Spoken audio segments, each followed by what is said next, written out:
Hey, I'm meteorologist Doug Myers with the latest forecast heading into this Friday. Yesterday was a warm day in the low to mid 70s for the area. Today will be in the mid 70s for most areas. Mostly sunny skies after a little bit of patchy fog early this morning. It's generally going to be mostly sunny. Supercast just indicates a few clouds here and there pushing through the area before the clouds increase by tonight. Generally partly to mostly cloudy skies overnight as we'll have that cloud cover gradually clearing out through the day tomorrow. Although this model ones indicate that cloud cover lingering a little bit longer than what some of our other models are indicating. So there still does remain some uncertainty on the extent of cloud cover for tomorrow, but should still be able to reach at the very least low 70s, maybe mid 70s if we get the cloud cover clearing out a little bit quicker. But regardless, it's going to be another fantastic day before cooler weather moves in on Sunday. Now, yes, this is going to be about 10 degrees cooler Sunday versus Saturday, but this is still going to be a little bit above average for this time of year. Now, I don't really show this a lot. If you watch Mitchell, he shows this graphic a little bit more so, but I wanted to go over what we're looking at for the next week as far as our upper weather pattern is concerned. What we're looking at here and what we've been dealing with for most of this week is an upper level ridge. It's kind of that upside down U, and that's a ridge. This is called a trough, or kind of a dip in the jet stream.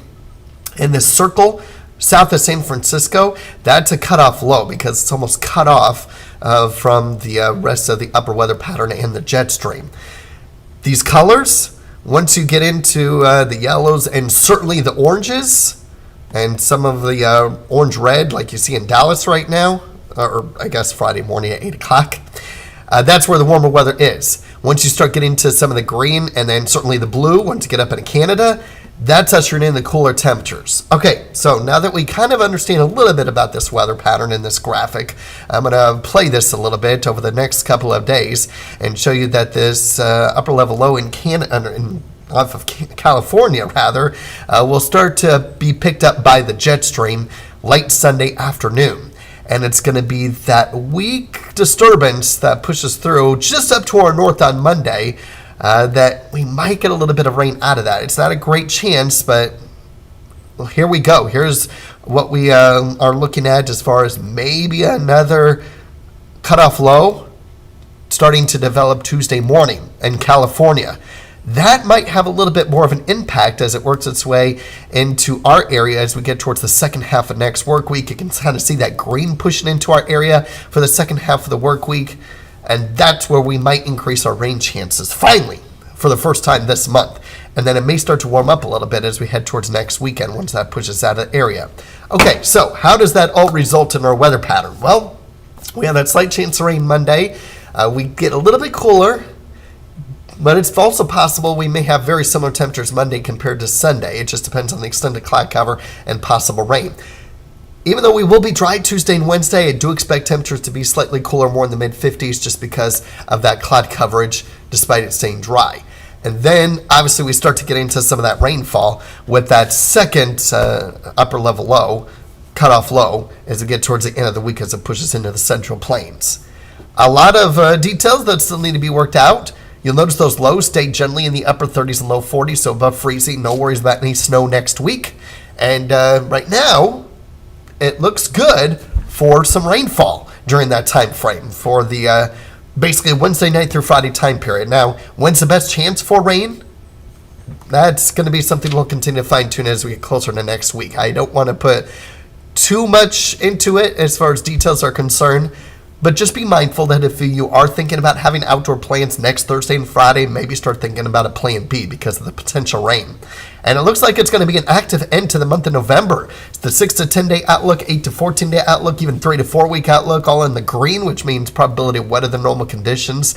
The darker the color, the higher the probability. So that's what we're looking at for the 6 to 10 day outlook.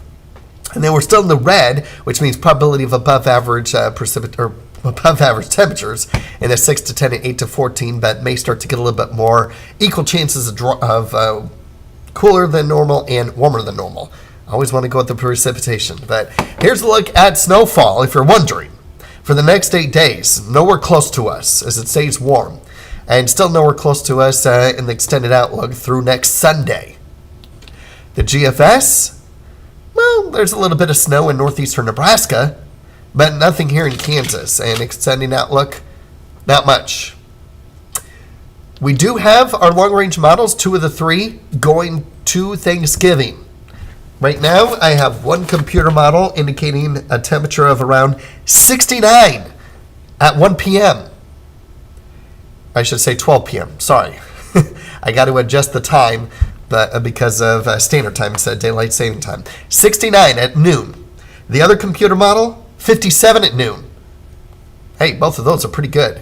Now, I will mention that model that's indicating 69 at noon is showing a cold front pushing through by the afternoon and cooling us down for Black Friday.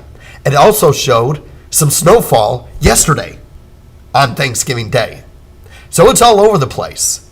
I wouldn't put too much stock in what that model is indicating right now. I will just mention that there's a storm system and a cold front on Thanksgiving week that could impact the middle part of the country. Timing of that is unknown. Precipitation-wise, those details are unknown, but I will mention that it is going to be fairly active on Thanksgiving week. So that'll be something we'll be monitoring a little bit more closely heading into next week, but I just want to throw that out there today. Enjoy these next 3 days. It's going to be a fantastic weather. Even with that cool down Sunday, that's still nice for this time of year. And even for the first half of next work week, Monday through Wednesday, even though there will be more cloud coverage and a little bit more seasonal temperatures, it's still not bad, especially for November standards. So you still have some time to take advantage of the nicer weather before things start to change a little bit as we get towards the end of next week and potentially lasting for the rest of the month.